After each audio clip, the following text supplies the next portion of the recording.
Yo, what's going on, everybody? So today I want to have a discussion with you guys about a character who I've said on a few different occasions I have some really high expectations for, but now that we're almost 100 episodes into the Boruto anime and we're almost 7-8 volumes into the Boruto manga, I think it's time for us to talk about whether or not Konohamaru Sarutobi's been a bit of a disappointment. Now, one of the very first videos I did on this channel was talking about how there needed to be a true battle between Naruto and Konohamaru. Now, don't get me wrong, Konohamaru at this point is nowhere near as powerful as Naruto. Naruto is basically a walking god in the Boruto series, and that's part of the reason why I call him Naruto Jesus. But the other thing is like when you look at that whole dynamic with the rivalries, it was something that I thought we were gonna see at some point kind of slowly creep its way back into the Boruto franchise. And yet, since we've seen Konohamaru, it's almost been like we've been waiting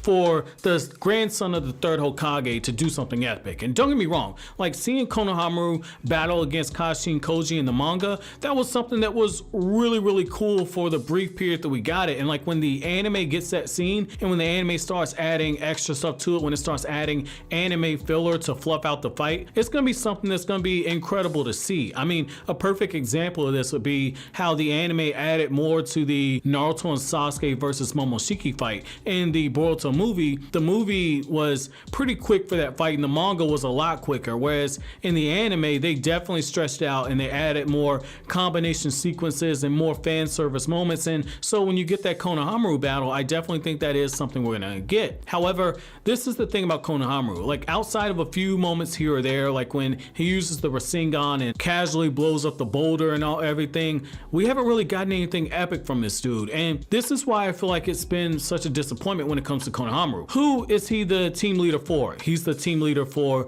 the son of Orochimaru, the daughter of Sasuke Uchiha, and the son, the oldest child of Naruto Uzumaki. These are three very high profile targets. Now, I know that the ninja world for the most part is in peace, and yet even though it's in peace, we see stuff like what happened with Inoki, where there are still people in each of these villages who are doing things behind the scenes that can basically invalidate the treaty that the ninja villages have. And when you take that in consideration, you take in consideration there are other organizations out there like the Kara organization, like the Mujina bandits that we're going to be getting introduced to in the anime hopefully sometime this summer. When you start taking all that in consideration, you have to at least think it's possible that someone at some point is going to target one of these kids. We've already seen it with Mitsuki, where the Hidden Stone village essentially targeted Mitsuki for research purposes. What's to say someone doesn't target Saruto Uchiha to try and get her Sharingan? What's to say we don't have something that happens like when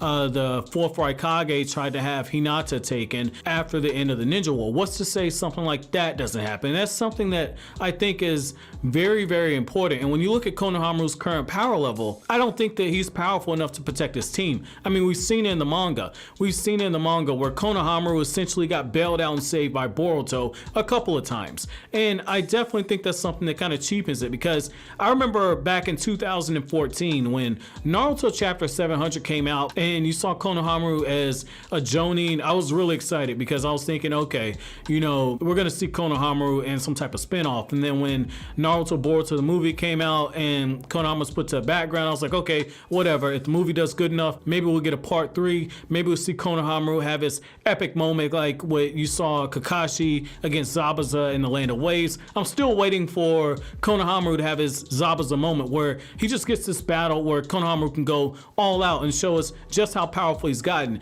why he's as powerful as Naruto believes him to be. Because for Naruto to make him the team leader for Team 7, in particular to be the leader for the daughter of Sasuke and before Naruto's own child, that should tell you that Naruto has confidence in his abilities, but we've seen nothing of the fact. In fact, when you look at the Sasuke Shinden novel, not the one that's set in the Naruto New Era project, but this one is set in the Boruto era. This is a novel that the anime hasn't done yet, but given that the Naruto Parent and Child Day has essentially gotten, for the most part from what I've seen, a lot of people have enjoyed that arc, and if the ratings are good, you can bet they're probably going to do that Sasuke novel. Well, when you look at that Sasuke novel, one of the things we get is like Konohamaru gets injured on a freaking train ride. I'm not going to call that a spoiler because we don't know whether or not the anime is even going to adapt this into it. So Konohamaru gets injured on a train ride. Konohamaru essentially gets cut to the point where Sasuke ends up taking over for Team 7 and leading Team 7 on a mission. And even then, like, Konohamaru can't tell the difference between the ice release imitation Sasuke's doing and ice release itself. And don't be wrong, that's probably more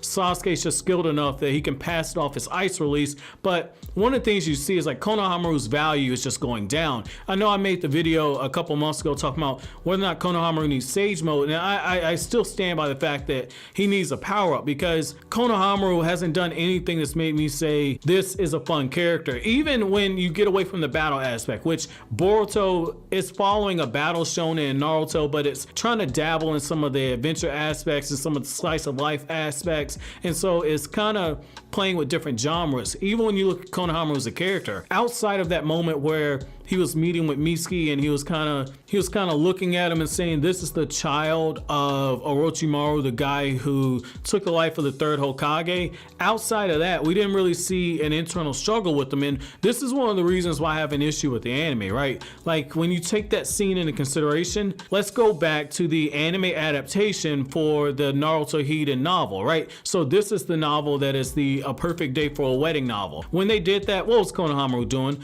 He was recording everybody, and he recorded Orochimaru. So where was all this big bad tough talk when you were recording Orochimaru? That's one of the reasons I have an issue with the anime, because don't be wrong, like, I love the voice actors. I think they do a good job. I think the English dub does a much better job than people are giving it credit for. But when you look at the storytelling, when they start mixing in so much filler, they forget what's filler and they forget what they're doing with the arcs. There's so many drop subplots with the anime once they start trying to mix all this stuff in, and that's one of the things I had an issue with. But even when you take that in consideration, Konohamaru hasn't had any real growth. If we look at Konohamaru from episode 1 and we look at Konohamaru, I think we're on episode 98 as of this recording. When you look at him for episode 98, there's hardly been any growth. There's hardly been any character growth. I challenge you to write down Konohamaru as a character going into episode 1 and then look at Konohamaru now. The only real significance that he's had in 98 episodes has been he's kind of struggled with that personal demon of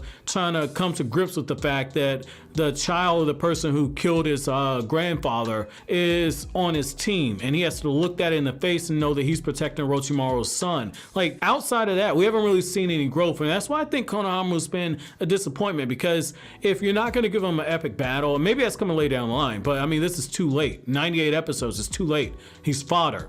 He's essentially Genma and that team Shizune had. They got one shot by the Sound 4 when they went to the curse mark. Like, he's Jonin fodder, and it's so disappointing.